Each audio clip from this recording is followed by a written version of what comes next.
Hello everyone. स्वागत है आप सबका। आज के इस लेक्चर में हम हमारा जो लिविंग वर्ल्ड चैप्टर है उसको आगे बढ़ाएंगे। लिविंग वर्ल्ड चैप्टर के अंदर अभी तक आपने सेल के बारे में पढ़ा और आपने देखा कि किस तरीके से जो लिविंग ऑर्गेनिजम्स होते हैं उनको कुछ करैक्टर्स के बेसिस पे अलग अलग किंगडम में डिवाइड किया गया।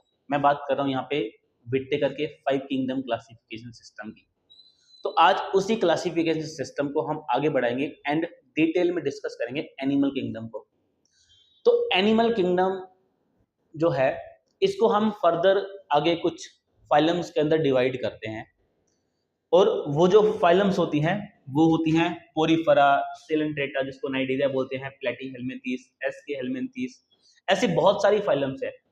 अभी नाम देख के डरना नहीं है, जैसे जैसे हम आगे बढ़ेंगे वैसे वैसे ये सारे नाम आपके दिमाग में बैठ जाएंगे, है ना। तो वैसे इस लेक्चर के अंदर हमने हर एक चीज को डिटेल में डिस्कस किया है। फिर भी अगर आप इस टॉपिक में और ज्यादा इंटरेस्ट से इसको पढ़ना चाहते हैं तो यहाँ पे एक रेफरेंस है, आप एनसीईआरटी को फॉलो कर सकते हो। एंड एक बुक है the text book of zoology, PS Dhami and JK Dhami की बुक है, जिसका वॉल्यूम फर्स्ट चैप्टर फर्स्ट ही है क्लासिफिकेशन ऑफ एनिमल किंगडम, आप उसको फॉलो कर सकते हैं। अब जो एनिमल है किसको हम किस ऑर्गेनिज्म को हम एनिमल बोलते हैं, तो ऐसा एक ऑर्गेनिज्म जिसके सेल के अंदर सेल वॉल नहीं होती, सेल वॉल एब्सेंट होती है, एंड वो एनिमल जो है वो ऑर्गेनिज्म जो है वो हेट्रोट्रोपिक मोड ऑफ न्यूट्रिशन को फॉलो करता है, उसी को हम क्या बोल देंगे, एनिमल बोल देंगे। अब ये तो कुछ करेक्टरिस्टिक फीचर है एनिमल होने के। अब एनिमल किंगडम को आगे हम फाइलम्स में जो क्लासिफाई करते हैं तो उस क्लासिफिकेशन के कुछ बेसिक करेक्टर्स हैं और उन्हीं करेक्टर्स को आज के लेक्चर में हम डिस्कस करेंगे।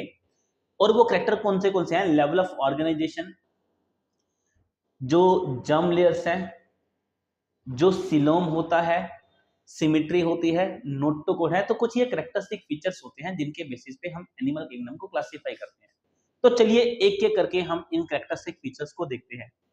तो सबसे पहला जो करेक्टरिस्टिक फीचर है यहाँ पे वो है लेवल ऑफ ऑर्गेनाइजेशन। अब देखो यहाँ पे वर्ड आता है ऑर्गेनाइजेशन, है ना, एक तरह से ऑर्गेनाइज करना चीजों को। देखो एग्जांपल समझेंगे, जैसे एक सेल है, यहाँ पे क्या है, ये एक सेल है, ये सेल ए है और यहाँ पे नीचे ये है सेल बी, ये सेल बी है। जो सेल ए है ये फूड को ऑब्टेन भी करता है, फूड को डाइजेस्ट भी करता है, फूड को अपनी बॉडी के अंदर सर्कुलेट भी करता है। सेम केस जो है वो सेल बी के साथ है, ये अपने फूड को इनटेक भी करेगा, उसको डाइजेस्ट भी करेगा, उसको बॉडी में सर्कुलेट भी करेगा, एंड उसके बाद जो रेजिडुअल पार्टिकल्स बच जाएंगे उनको एक्सक्रीट भी करेगा। तो यहाँ पे cell A and cell B जो दोनों है हर तरह की उस एक्टिविटी को परफॉर्म कर रहे हैं जो लाइफ लिविंग होने के लिए नेसेसरी है। अगर मैं ये बोल दूं कि एक सेल्स का ग्रुप है, ये एक सेल का ग्रुप है और एक दूसरा सेल का ग्रुप है,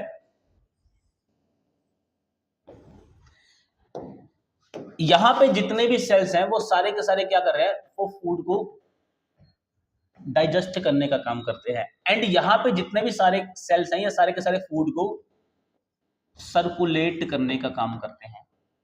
तो जब एक तरह के सेल जिनका फंक्शन सेम है, जिनकी स्ट्रक्चर सेम है, वो मिलके काम करते हैं तो ऐसे ग्रुप ऑफ सेल को हम क्या बोलते हैं, टिश्यू। अब यहाँ पे एक सेल जो सारे काम कर रहा है और यहाँ पे एक ग्रुप जो है वो स्पेशल एक काम को कर रहा है, तो यहाँ पे काम बेहतर तरीके से कौन करेगा, जो टिश्यू वाली फॉर्म है ना, जो ग्रुप वाली फॉर्म है। तो इस लेवल को हम बोल देते हैं सेलुलर लेवल, जहां पे एक ऑर्गेनिज्म की बॉडी में बहुत सारे सेल्स तो होते हैं लेकिन सारे के सारे सेल्स अपना अपना काम खुद से करते हैं। तो ऐसे लेवल ऑफ ऑर्गेनाइजेशन को हम बोल देते हैं सेलुलर लेवल ऑफ ऑर्गेनाइजेशन। तो हम यहाँ पे लिख देते हैं, एक हमारे सामने आया सेलुलर लेवल ऑफ ऑर्गेनाइजेशन। और उसके बाद क्या होता है, कुछ सेल्स जो एक जैसे फंक्शन को परफॉर्म कर रहे हैं, एक जैसी स्ट्रक्चर है, उन्होंने मिलके काम करना शुरू किया तो इस लेवल को हम बोल देंगे टिश्यू लेवल ऑफ ऑर्गेनाइजेशन। तो ये नेक्स्ट हमारा जो लेवल हो जाएगा दैट इज टिश्यू लेवल। अब क्या हुआ, कुछ टिश्यूज आपस में मिले और उन्होंने ऑर्गन की फॉर्मेशन कर दी। कुछ टिश्यूज आपस में मिले, उन्होंने क्या किया, पहले सेल्स मिले थे, उन्होंने टिश्यू लेवल बनाया, टिश्यूज मिले तो उन्होंने क्या किया, ऑर्गन की फॉर्मेशन कर दी। अब एक ऑर्गेनिज्म के अंदर ऑर्गन्स काम कर रहे हैं, तो कहां पे एक टिश्यू जो था वो काम करता था, कहां पे पूरा का पूरा एक ऑर्गन काम कर रहा है। जैसे एग्जांपल के तौर पे हमारे स्टमक के अंदर एक टिश्यू है, सेल्स हैं, वो HCl को रिलीज करते हैं। कुछ जो सेल्स हैं वो रिलीज करते हैं, जो पेप्सिन है उसको रिलीज करते हैं, और कुछ ऐसे भी सेल्स हैं जो म्यूकस को रिलीज करते हैं। तो तीनों तरह के सेल्स ने मिले और उन सारे के सारे सेल्स ने मिलकर एक ऑर्गन की फॉर्मेशन कर दी, है ना। तो अब एफिशिएंसी उस ऑर्गन की ज्यादा, स्टमक की फूड को डाइजेस्ट करने की, फूड को स्टोर करने की एफिशिएंसी टिश्यू से ज्यादा होगी। ओके, पॉइंट क्लियर हुआ। तो ये होगा हमारा ऑर्गन लेवल ऑफ ऑर्गेनाइजेशन। उसके बाद क्या हुआ, कुछ ऑर्गन्स मिले और उन्होंने क्या किया, एक ऑर्गन सिस्टम की फॉर्मेशन कर दी। तो उस लेवल को हम बोल देंगे organ system level of organisation level. For example अगर मैं यहां पे बात करता हूं लीवर के बारे में, लीवर एक ऑर्गन है, पेनक्रियास एक ऑर्गन है, स्टमक एक ऑर्गन है, स्मॉल इंटेस्टाइन एक ऑर्गन है। तो ये सारे ऑर्गन्स जो थे ये कहीं ना कहीं कुछ ना कुछ डाइजेशन के अंदर रोल प्ले करते थे। तो सब ने मिलके एक पूरा का पूरा सिस्टम फॉर्म कर दिया जो हमारे फूड के डाइजेशन को देख रहा है। तो एफिशिएंसी और ज्यादा बढ़ गई। तो हम इस लेवल को बोलेंगे organ system level of organisation. Okay, तो सेल्स, अगर अकेले सेल्स अपना अपना काम कर रहे हैं तो सेलुलर लेवल हो गया। फिर कुछ एक जैसे फंक्शन परफॉर्म करने वाले सेल्स मिलेंगे तो उसको टिश्यू लेवल बोल देंगे। जब एक जैसे टिश्यू मिलेंगे, एक जैसा फंक्शन परफॉर्म करने वाले टिश्यू मिलेंगे तो ऑर्गन्स बन जाएंगे, एंड ऑर्गन्स मिलके क्या बनाएंगे, ऑर्गन सिस्टम बनाएंगे। तो इस तरीके से 4 लेवल ऑफ ऑर्गेनाइजेशन जो है वो हमें देखने को मिलते हैं। अब बात की जाए कि कौन कौन सी फाइलम्स यहाँ पे आती हैं, तो इसकी भी एग्जांपल हमें पता होनी चाहिए। सेलुलर लेवल के अंदर सिर्फ एक फाइलम देखने को मिलती है, वो है फाइलम पोरीफेरा। सो फाइलम पोरीफेरा। नेक्स्ट लेक्चर के अंदर हम इन पोरीफेरा को डिटेल में देखेंगे। अब अगर टिश्यू लेवल ऑफ ऑर्गेनाइजेशन की बात करते हैं तो टिश्यू लेवल ऑफ ऑर्गेनाइजेशन में भी एक ही फाइलम देखने को मिलती है, दैट इज नाइडीरिया। नाइडीरिया, इसी को बोल देंगे सिलेंट्रेटा। सिलेंट्रेटा, नाइडीरिया, ठीक है। और ऑर्गन लेवल की जब हम बात करते हैं तो ऑर्गन लेवल में भी एक ही फाइलम आती है, दैट इज प्लेटीहेल्मिन्थेस।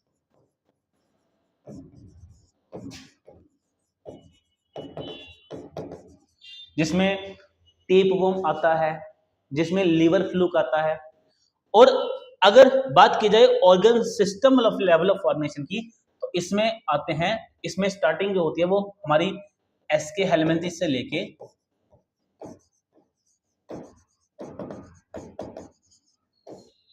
जो हमारी सबसे लास्ट वाली फाइलम है कोडेटा। तो सभी के अंदर हमें organ system level of organisation देखने को मिलता है। Point clear. तो इस ऐसे ही लेवल ऑफ ऑर्गेनाइजेशन के बेसिस पे 4 लेवल होते हैं। सेलुलर लेवल हमें पोरीफेरा के अंदर देखने को मिलेगा, टिश्यू लेवल हमें नाइडीरिया के अंदर देखने को मिलेगा, जिसको हम सिलेंट्रेटा बोलते हैं, एंड जो ऑर्गन लेवल है वो हमें प्लेटीहेल्मिन्थेस के अंदर देखने को मिलता है, एंड ऑर्गन सिस्टम लेवल जो है वो हमें देखने को मिलता है एसके हेल्मिन्थेस, एंड उसके बाद जितनी भी फाइलम है सबके अंदर। चलिए, तो ये तो हमारा एक कैरेक्टरिस्टिक फीचर हुआ। अब हम बात करते हैं नेक्स्ट कैरेक्टरिस्टिक फीचर की, एंड वो है जर्म लेयर। अब देखो, जब हम जर्म लेयर्स की बात करते हैं तो जो जर्म लेयर्स होती हैं उन लेयर्स को बोलते हैं जिनसे एक ऑर्गेनिज्म की पूरी बॉडी बनती है ना। एक ऑर्गेनिज्म की पूरी बॉडी जिन लेयर से मिलकर बनती है उन्हीं को हम क्या बोलते हैं, जर्म लेयर्स। अब देखो, 2 तरह के ऑर्गेनिज्म हमें देखने को मिलते हैं जर्म लेयर्स के बेसिस पे। कुछ ऐसे ऑर्गेनिज्म होंगे जिनके अंदर सिर्फ 2 ही जर्म लेयर्स होती हैं, 2 जर्म लेयर, और इन ऑर्गेनिज्म को हम बोल देते हैं डिप्लोब्लास्टिक ऑर्गेनिज्म। क्या बोलेंगे इसको? डिप्लोब्लास्टिक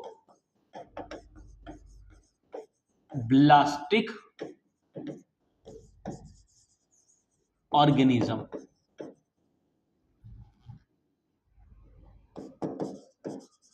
और यहां पे एग्जांपल आती है डिप्लोब्लास्टिक ऑर्गेनिज्म की, फाइलम पोरीफेरा से एंड फाइलम नाइडेरिया, जिसको हम क्या बोलेंगे? सिलेंट्रेटा भी बोल देते हैं, है ना। एंड यहां पे जो दो लेयर्स होती है, ये कौन सी होती है? ये होती है, एक होती है एक्टोडर्म एंड दूसरी होती है एंडोडर्म। अब देखो, एक्टो का मतलब है बाहर, डर्म का मतलब है लेयर, है ना। तो इन ऑर्गेनिज्म के अंदर एक लेयर हमें ऐसे बाहर देखने को मिलेगी सेल्स की, एंड एक लेयर हमें अंदर देखने को मिलती है। जो बाहर वाली लेयर है इसको हम बोल देंगे एक्टोडर्म, जो अंदर वाली लेयर है इसको हम बोल देंगे एंडोडर्म।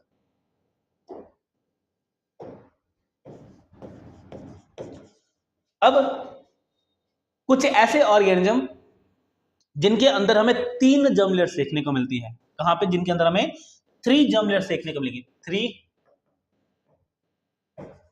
Germ layers. तो इनको हम बोल देंगे ट्रिप्लोब्लास्टिक ऑर्गेनिज्म। ट्रिप्लोब्लास्टिक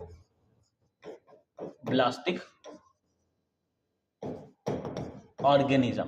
जैसे एग्जाम्पल की बात की जाए, देखो यहां पे जो एग्जाम्पल है प्लेटीहेल्मिन्थस से लेके जो फाइलम कोडेटा है, इन सभी फाइलम्स के अंदर में क्या देखने को मिलती है? 3 जर्म लेयर्स देखने को मिलती है। अब यहां पे जो 3 जर्म लेयर्स होती है वो कौन सी होती है? यहां पे होती है 3 जर्म लेयर। एक होती है एक्टोडर्म, एक होती है एंडोडर्म, एंड नहीं, यहां पे जो नई लेयर बनती है दैट इज मीजोडर्म। मीजोडर्म। तो ये होगी बाहर, तो ये बाहर होगी एक्टोडर्म, सबसे अंदर होगी एंडोडर्म, एंड इन दोनों के बीच में एक जो लेयर आई है दैट इज मीजोडर्म। सो ये मीजोडर्म, एक्टोडर्म एंड एंडोडर्म। ठीक है जी। तो जर्म लेयर के बेसिस पे हम एनिमल किंगडम को 2 ग्रुप्स में डिवाइड करते हैं। एक ग्रुप को हम बोलते हैं ट्रिप्लोब्लास्टिक ऑर्गेनिज्म और एक ग्रुप को हम बोल देंगे डिप्लोब्लास्टिक ऑर्गेनिज्म। चलिए नेक्स्ट फीचर की बात करते हैं। Next is coelom. अब अगर सिलोम का मीनिंग देखा जाए तो सिलोम का मीनिंग होता है कैविटी। इसका मीनिंग क्या रहेगा? कैविटी। पर ये कोई नॉर्मल कैविटी नहीं है। सिलोम के अंदर हम जिस कैविटी की बात करते हैं, यहां पे जो भी कैविटी होगी, जो भी खाली जगह होगी, उसके चारों तरफ मीजोडर्म होनी चाहिए। सो कैविटी क्या बोलेंगे? सिलोम एक ऐसी कैविटी होती है which is surrounded by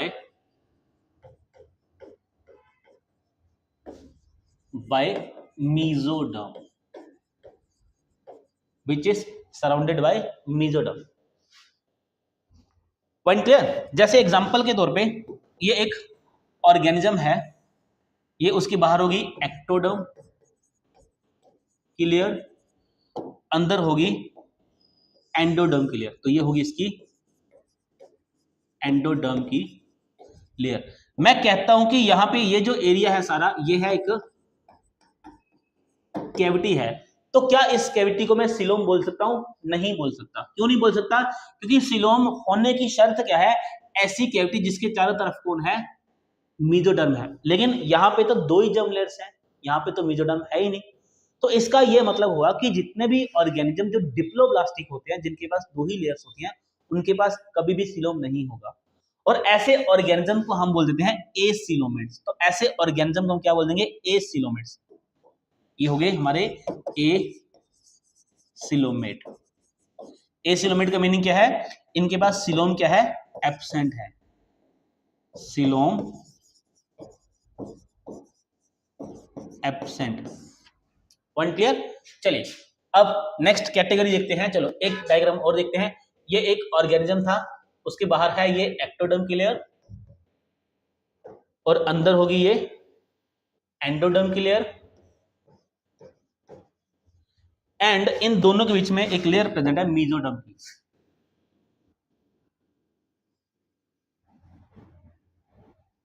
तो ये लेयर होगी हमारी मेसोडर्म की। अब अगर मैं पॉइंट यहां पे बनाता हूं ये वाला, कि ये अंदर एक कैविटी है खाली, इस कैविटी के चारों तरफ, चाहे आप इस कैविटी के इस तरफ देखोगे, चाहे आप इस तरफ देखोगे, चाहे इस तरफ देखोगे, कहीं पे भी देखो आपको सब तरफ क्या देखने को मिल रहा है? मेसोडर्म की लेयर देखने को मिलती है ना। ये अंदर जो ब्लू कलर के ये कौन सी लेयर है? ये है मेसोडर्म। तो खाली जगह भी है और इस खाली कैविटी को किसने सराउंड किया हुआ है? चारों तरफ से किसने घेरा हुआ है? मेसोडर्म ने। तो इसका मतलब ये एक ट्रू सिलोम है, इसी को हम सिलोम बोलेंगे। तो ऐसे ऑर्गेनिज्म जिनके अंदर ट्रू सिलोम पाया जाता है, ऐसे ऑर्गेनिज्म को हम बोलेंगे सिलोमेट। तो ये हो गई एक कैटेगरी होगी हमारी सिलोमेट्स की। सिलोमेट्स। Point clear? अब एक डायग्राम और बड़े ध्यान से देखना।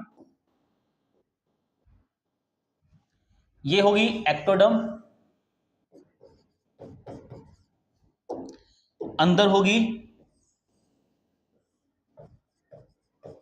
एंडोडर्म, एंड कहीं कहीं पे क्या पाई जा रही है? ये मेसोडर्म पाई जा रही है। अब अगर मैं इस पॉइंट की बात करूं, यहां पे ये एक कैविटी है, तो इसके चारों तरफ कौन प्रेजेंट है? मेसोडर्म है। तो आप बोलोगे सर हाँ इसके चारों तरफ मेसोडर्म प्रेजेंट है तो ये सिलोम है। लेकिन अगर आप इस पॉइंट को देखोगे तो इसके चारों तरफ मेसोडर्म प्रेजेंट नहीं है। तो आप बोलोगे सर अगर आप हम इस पॉइंट की बात करते हैं तो ये मेसोडर्म नहीं है, यहां पे बात करते हैं तो मेसोडर्म है। क्यों नहीं है? सिलोम। सिलोम है ना। अगर इस पॉइंट की बात करेंगे तो ये सिलोम है, और अगर इस पॉइंट की बात करेंगे तो ये सिलोम नहीं है। तो कहीं कहीं पे तो लग रहा है कि सिलोम प्रेजेंट है, क्योंकि कहीं कहीं पे कैविटी मेसोडर्म के द्वारा कवर है, और कहीं कहीं पे लग रहा है कि सिलोम नहीं है क्योंकि मेसोडर्म ही नहीं है। तो ऐसी ऐसे ऑर्गेनिज्म जहां पे हम इस चीज को क्लियर नहीं कर सकते हैं कि सिलोम प्रेजेंट है या नहीं है, तो ऐसे सिलोम को हम बोल देते हैं सूडो सिलोम। ऐसे सिलोम को हम क्या बोल देंगे? Pseudo coelom. और जिन ऑर्गेनिज्म के अंदर सूडो सिलोम पाया जाता है उन ऑर्गेनिज्म को बोलते हैं pseudo coelomates. Pseudo coelomates. Got it? Point clear? तो सिलोम के बेसिस की, अगर हम सिलोम के बेसिस पे बात करते हैं तो सिलोम के बेसिस पे तीन तरह के ऑर्गेनिज्म पाए जाते हैं। एक ऐसे ऑर्गेनिज्म जिनके अंदर सिलोम एब्सेंट होता है, और ऐसे ऑर्गेनिज्म जिनके अंदर सूडो सिलोम होता है, एंड ऐसे ऑर्गेनिज्म जिनके अंदर सिलोम ट्रू सिलोम प्रेजेंट होता है। ओके, अब बात की जाए कौन कौन से एनिमल्स यहां पे आते हैं, तो सबसे पहले अगर हम बात करते हैं एसिलोमेट्स की, तो फाइलम पोरीफेरा, नाइडीरिया, प्लेटीहेल्मिन्थीस।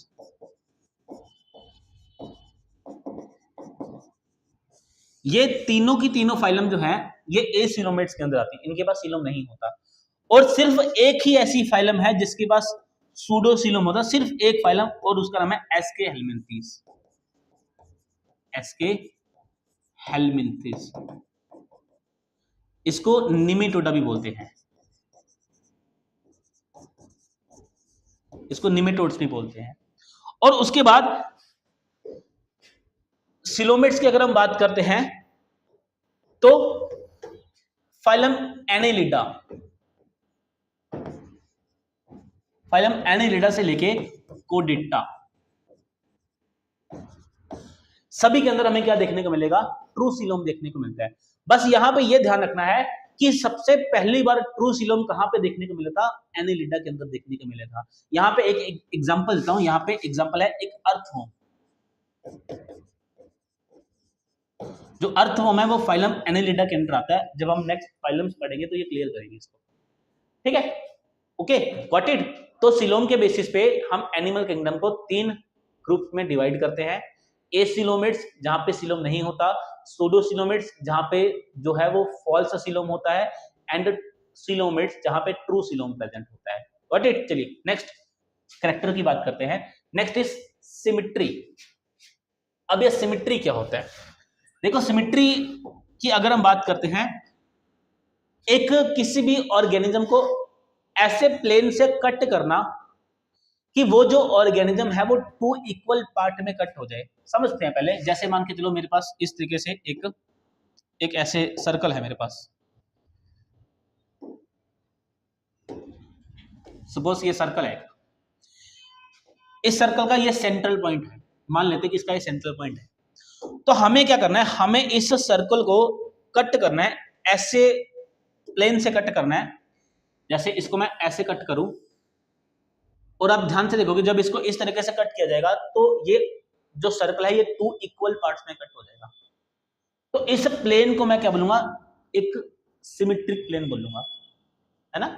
तो सिमेट्री क्या होता है? सिमेट्री होता है किसी ऑर्गेनिज्म को ऐसे प्लेन से कट करना ताकि वो ऑर्गेनिज्म 2 इक्वल पार्ट्स में कट हो जाए, उसी को हम बोलते हैं सिमेट्री बोलते हैं।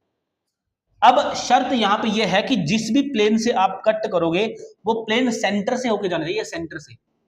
ऐसे नहीं कि आपने यहां से ऐसे कट कर देना, इसको हम ये प्लेन सही नहीं होगा। तो प्लेन वही कंसीडर किया जाएगा जो सेंटर से पास करेगा।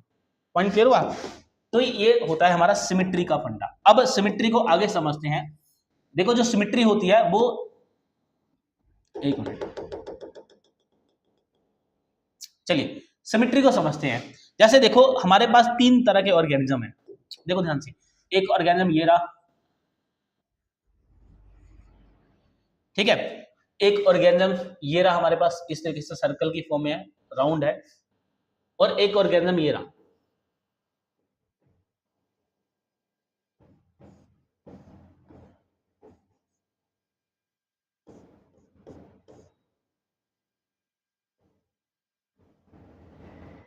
खुश है, बुरा ये।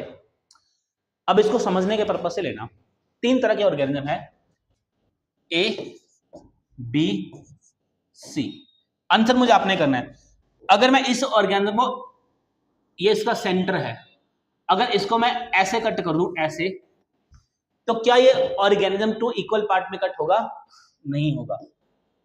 अच्छा, अगर इसको मैं ऐसे कट करूं तो तब भी नहीं होगा। अगर ऐसे कट करूं तो तब भी नहीं होगा। इसका मतलब जो ए वाला ऑर्गेनिज्म है, इसका कोई भी ऐसा प्लेन नहीं है जिससे इसको 2 इक्वल पार्ट्स में डिवाइड किया जा सके, कट किया जा सके। इसका मतलब इस ऑर्गेनिज्म की कोई भी सिमेट्री ही नहीं है।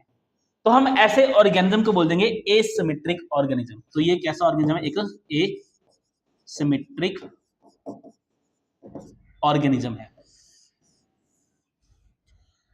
ओके, अब इसकी बात करते हैं। इसका सेंटर ये रहा। अगर मैं इस ऑर्गेनिज्म को ऐसे कट करता हूं तो ये 2 इक्वल पार्ट में कट हो जाएगा? सर जी बिल्कुल हो जाएगा। अच्छा, अगर मैं ऐसे कट करूं तब हो जाएगा? हाँ जी सर जी, अब भी हो जाएगा। ऐसे करूं तो हो जाएगा? हाँ जी सर जी, अब भी हो जाएगा। ऐसे करो, हाँ जी सर, तब भी, मतलब आप कैसे भी ऐसे करोगे तब भी बिल्कुल हो जाएगा।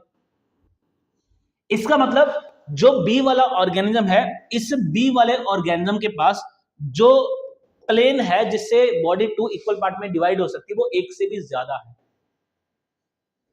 तो जहां पे जो प्लेन ऑफ सिमेट्री होती है वो 1 से ज्यादा हो, 2 हो, 3 हो, 4 हो, 5 हो, तो ऐसी सिमेट्री को हम बोलते हैं रेडियल सिमेट्री।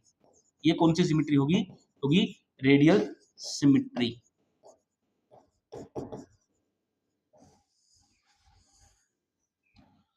और अब हम बात करते हैं थर्ड वाले ऑर्गेनिज्म की। ये इसका सेंटर पॉइंट ये रहा।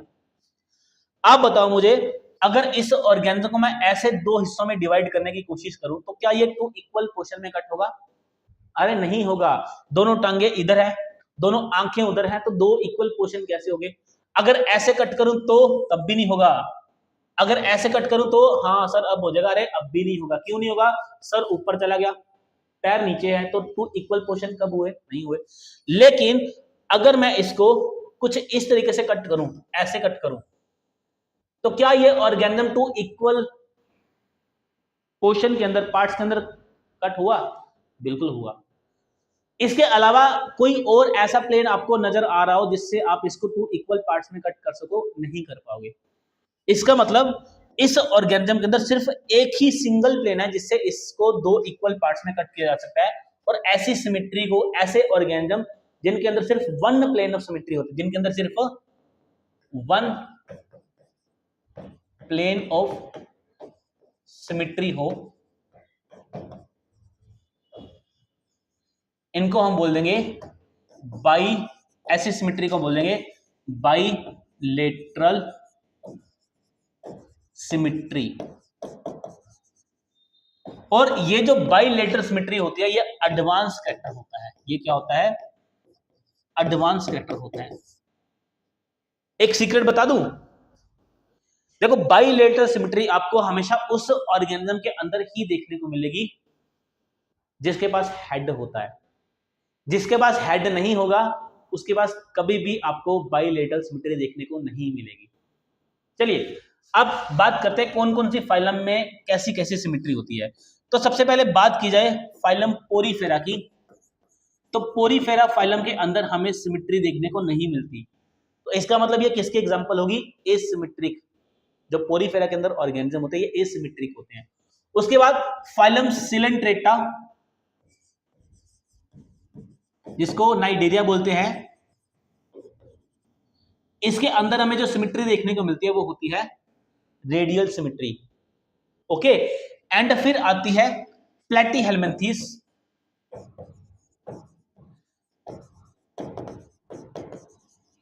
प्लेटीहेल्मिन्थेस से लेके जो कोडेटा फाइलम है, इन सभी के अंदर हमें कैसी सिमेट्री देखने को मिलेगी? Bilateral symmetry. एंड यहां पे मैं एक स्टार मार्क कर रहा हूं। क्यों स्टार मार्क कर रहा हूं अभी बता देते हैं। एक बात का आंसर दो, एक ऑर्गेनिज्म बना रहा हूं मैं,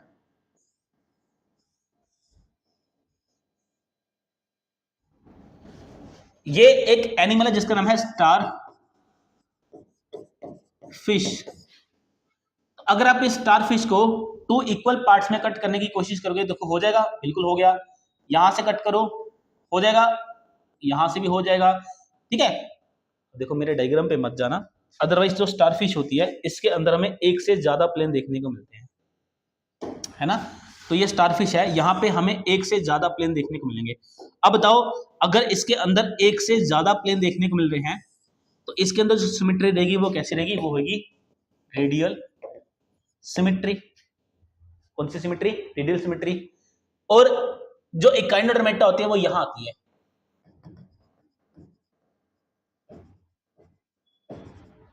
जो स्टारफिश होती है ये बिलोंग करती है किससे? इकाइनोडर्मेटा फाइलम से। और इकाइनोडर्मेटा फाइलम के अंदर तो कौन सी सिमेट्री है? रेडियल सिमेट्री है। फिर उसको मैंने यहां पे क्यों रखा? देखो एक्चुअली में क्या होता है, जो इकाइनोडर्मेटा फाइलम होती है ना, इसका केस अलग होता है।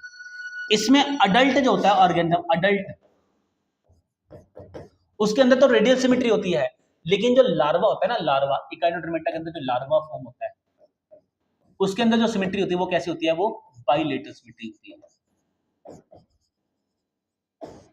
ठीक है, लार्वा मतलब जैसे बटरफ्लाई होती है ना, बटरफ्लाई का कैटरपिलर होता है, सुंडी बोलते हैं जिसको, वो एक्चुअल में लार्वल फॉर्म होती है। वैसे ही जो स्टारफिश होती है इसकी भी एक लार्वल फॉर्म होती है जिसकी सिमेट्री क्या होती है? बाईलेटरल सिमेट्री होती है। तो पॉइंट क्लियर हुआ? तो ये एग्जाम में क्वेश्चन पूछा जा सकता है। क्लियर? चलिए बहुत ही बढ़िया। नेक्स्ट अगर हम कैरेक्टरिस्टिक फीचर की बात करते हैं वो है नोटोकोड। अब देखो नोटोकोड कुछ ऑर्गेनिज्म के अंदर एब्सेंट होती है और कुछ ऑर्गेनिज्म के अंदर ये प्रेजेंट होती है। जिन ऑर्गेनिज्म के अंदर नोटोकोड पाई जाती है उन ऑर्गेनिज्म को हम बोलते हैं कोडेट्स। और ये सारे के सारे एनिमल्स जो होते हैं ये कोडेटा फाइलम के अंदर आते हैं। एंड जिनके अंदर नोटोकोड नहीं पाई जाती उनको हम बोलते हैं नोन कोडेट्स। तो फाइलम पोरीफेरा से लेके जो हेमिकोडेटा है,